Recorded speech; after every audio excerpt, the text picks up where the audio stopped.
Good afternoon, everyone. Good afternoon. Good afternoon. Good afternoon. Thank you all. Thank you, thank you. Thank you, thank you. So let me say, and I love you back, and I love you back. So let me say, my heart is full today.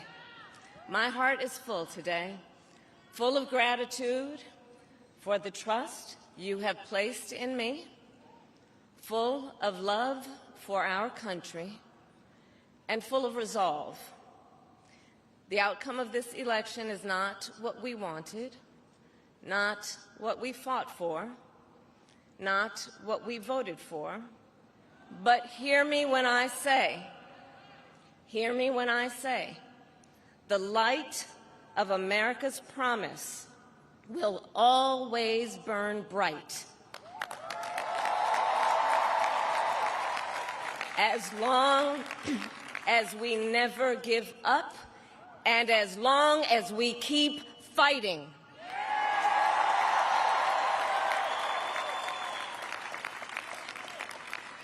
To my beloved Doug and our family, I love you so very much. To President Biden and Dr. Biden, thank you for your faith and support. To Governor Walz and the Walz family, I know your service to our nation will continue. And to my extraordinary team, to the volunteers who gave so much of themselves, to the poll workers and the local election officials, I thank you all. Look, I am so proud of the race we ran, and the way we ran it, over the 107 days of this campaign. We have been intentional about building community and building coalitions, bringing people together from every walk of life and background, united by love of country with enthusiasm and joy in our fight for America's future. And we did it with the knowledge that we all have so much more in common than what separates us. Now, I know folks are feeling and experiencing a range of emotions right now. I get it. But we must accept the results of this election. Earlier today, I spoke with President-elect Trump and congratulated him on his victory.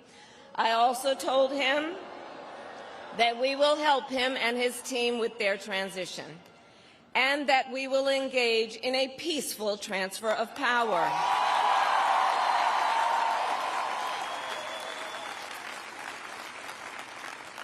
A fundamental principle of American democracy is that when we lose an election, we accept the results.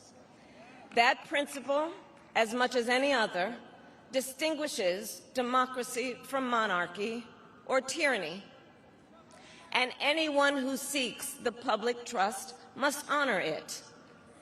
At the same time, in our nation, we owe loyalty not to a president or a party, but to the Constitution of the United States.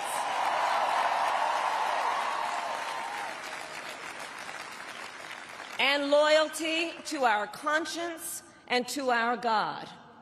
My allegiance to all three is why I am here to say, while I concede this election, I do not concede the fight that fueled this campaign.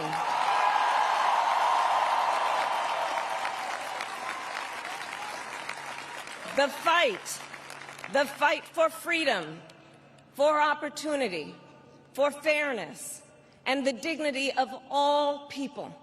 A fight for the ideals at the heart of our nation, the ideals that reflect America at our best. That is a fight I will never give up.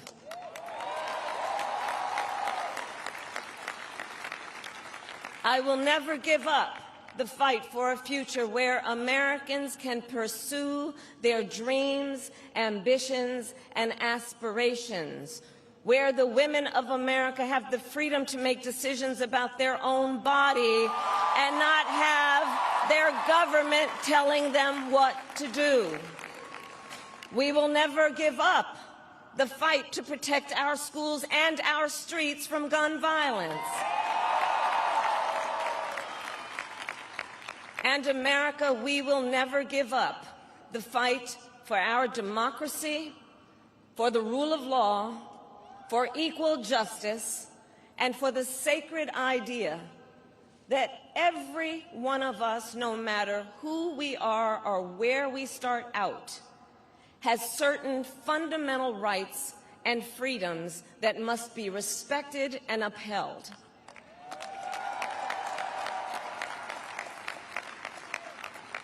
And we will continue to wage this fight in the voting booth, in the courts, and in the public square. And we will also wage it in quieter ways, in how we live our lives, by treating one another with kindness and respect, by looking in the face of a stranger and seeing a neighbor, by always using our strength to lift people up, to fight for the dignity that all people deserve. The fight for our freedom will take hard work, but like I always say, we like hard work. Hard work is good work. Hard work can be joyful work. And the fight for our country is always worth it. It is always worth it.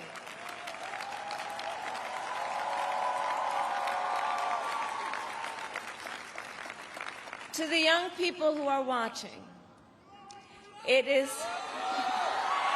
I love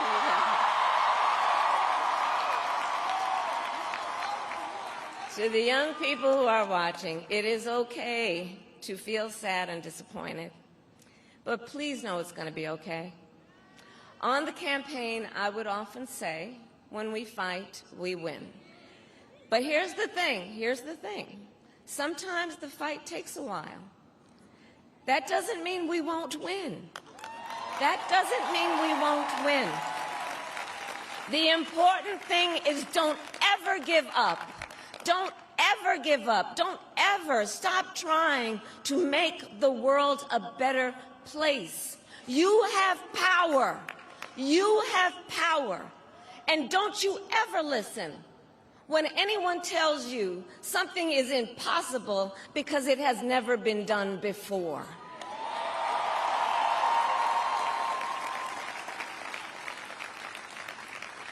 You have the capacity to do extraordinary good in the world. And so to everyone who is watching, do not despair. This is not a time to throw up our hands. This is a time to roll up our sleeves. This is a time to organize, to mobilize, and to stay engaged for the sake of freedom and justice and the future that we all know we can build together. Look, many of you know I started out as a prosecutor, and throughout my career I saw people at some of the worst times in their lives, people who had suffered great harm and great pain, and yet found within themselves the strength and the courage and the resolve to take the stand, to take a stand, to fight for justice, to fight for themselves, to fight for others. So let their courage be our inspiration. Let their determination be our charge. And I'll close with this. There's an adage an historian once called a law of history, true of every society across the ages. The adage is, only when it is dark enough can you see the stars. I know many people feel like we are entering a dark time, but for the benefit of us all, I hope that is not the case. But here's the thing, America, if it is, let us fill the sky with the light of a brilliant, brilliant billion of stars. The light of optimism, of faith, of truth, and service.